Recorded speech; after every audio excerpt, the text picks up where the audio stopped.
Basti POV. It was almost foolish to worry as much as she had. Her cubs are taking to the people well, and seemed to be finding their niches already. Her runt was the only one, in particular, worrying her, since he wouldn't socialise much with the others. What he did, however, was pretty impressive. As Basti strolled around the haven, she occasionally spotted movement out of the corners of her eyes. If she couldn't sense where he was, and if she wasn't familiar with shadow magics, Basti probably wouldn't have spotted him. The runt was putting his newly developed body through the paces, zipping from shadow to shadow. He was swiping down flies and mosquitoes, recognizing them to be annoyances and threats. Occasionally, he even found a spider starting his little web, and struck down a mouse he discovered with furious prejudice. Basti couldn't help but chuff with amusement as she watched from out of sight. Her runt may be a natural in stealth, but he had a long way to go. Checking in on her blue-furred cub, she seemed to be intently pacing after the anxious lizard woman herbalist. Basti could agree that the woman had an alluring scent. Not tasty, but the smell of herbs and nature was pleasing compared to everyone else. Vertisa POV. Vertisa was certainly anxious right now, especially since the blue prowler had been following her for a little while now, as she went around checking on the few folks with open wounds and other sorts of scrapes and injuries. The prowler would come close and frequently sniff her herb pouch, even gently pawing at it, which consistently startled Vertisa while she was grinding a poultice. The look in the blue prowler's eyes is what confused her. It almost looked to her like true intelligence, how she would sniff each herb, swath of moss and mushroom, how the prowler's eyes would follow her hands as she plucked each ingredient to make a specific treatment for a different type of wound. It unnerved her, but she wasn't sure why. However, she will admit it was pleasant spending time with someone, even if it was a young beast who could quickly kill her. Basti POV. Leaving her blue-furred cub to her new friend, she strolls back around to the longhouse and spots the red-furred teen hanging around the cooking area now. This was the most still she's ever seen her largest cub be. He was almost transfixed, watching the work of Remy and Luna as they got into prep. Remy POV. Hey, look at that, Remy. Kitty is keeping an eye on us, Luna mused, as she carried over a skinned deer that Cinco bagged this morning. She took up a freshly sharpened cleaver and began the butchering. Remy chuckled softly in response as he worked off a stone cutting board they fashioned a couple of days ago, and glanced over to the red prowler. Remy's ear twitched with realization as he noticed the red prowler was now watching him mince some mushrooms and roots. What was more interesting was that Red's right paw had been moving up and down in the same rhythm as Remy's knife hand. Hey, what do you think you're doing there? He mused to the prowler with a smile, as he went back to chopping. He did other prep work, not noticing the red prowler scooting closer to the cutting board and sniffing the ingredients inquisitively. The teen snatched up tiny pieces of the mushroom and tuber, doing more little sniffs and tasting them.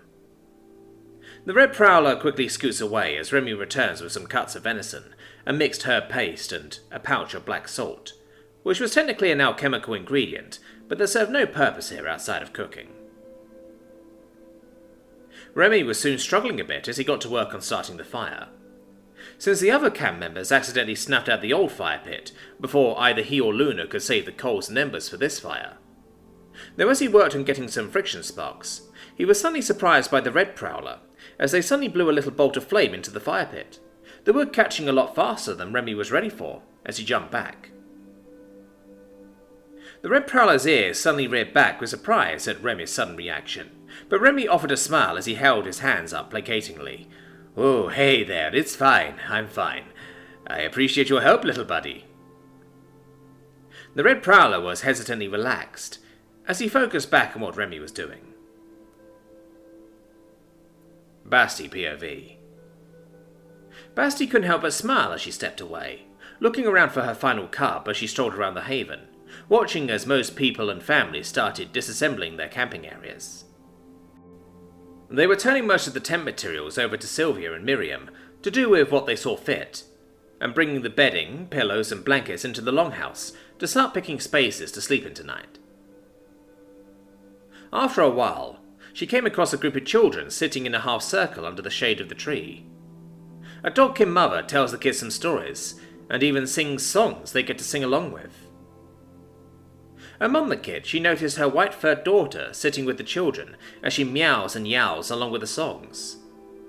Basti was rather impressed by the second sing-along. The teen was almost making the sounds of words and emphasizing the cadence of the notes of the music. Watching her daughter for a little longer, she turned away and found a place for herself in the shade of another tree, and finally took that nap she had been putting off. Vidmori POV. I think I can stop worrying about the people in the haven for a bit. I've finally gotten them out of the elements. With a roof and walls between them and the outside, they should be able to sleep more cosily at night. I probably shouldn't have to worry about too many defences so early on. While this world is perhaps dangerous, even I can tell that this is not a ruined wasteland like my homeworld. But that also doesn't mean I can relax. But at the same time, I also don't need to be over-vigilant. If the memories I've absorbed are correct, I've also got to start planning for the winter, since we just entered this world's equivalent of the fall season. While I don't have a world map anymore, I know that the Empire's territory is supposed to be warmer than the rest of the continent in the wintertime. This probably means that we're on the southern hemisphere of this planet, and if I'm right, we're looking forward to a brutal winter. Jack? Come to me, I called out to him, needing his help with some of my plans. It isn't long before he flits in before my pedestal. It's only now that I noticed Aurora sitting there, just staring into the middle distance with his tail in his mouth. Poor thing. I should show him some more attention.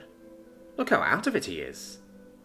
Yes, Vidmori, what do you have for me? Jack asked, as he settled down on the stone across from Aurora and looked up at me. Ah, there you are. Yeah, I needed... What are you wearing? I just noticed the bandana around his neck, curious as to where he got it. Oh, this thing? It's nothing special, Vidmori. Just something that a dwarf lady made because I saved her kid. I don't mind it, he expressed dismissively, with a flustered flutter of his wings. I could feel the thoughts racing in a flustered frenzy in his feathery head, and chuckled to myself. I couldn't help but smile to myself in response. It looks good. Make sure to take care of it, I enthused to him warmly, Jack merely averting his gaze as his feathers puffed up a little. Anyways, I need you to go and take 5 of your birds to head east of us, and see if you all can find a village or settlement. If you do, try to find a field for crops, and steal as many plants and seeds as you can and bring them to me, to see what this world has to offer in fall goods. Jack looks confused, but I can feel the gears whirring in his mind as he lets out a slow nod. I see. All right, Vidmori, we'll be back as soon as possible, Jack says resolutely, as he bowed with one wing extended, and the other to his chest, before taking off. All right. Now to hear back from Zassatir tonight.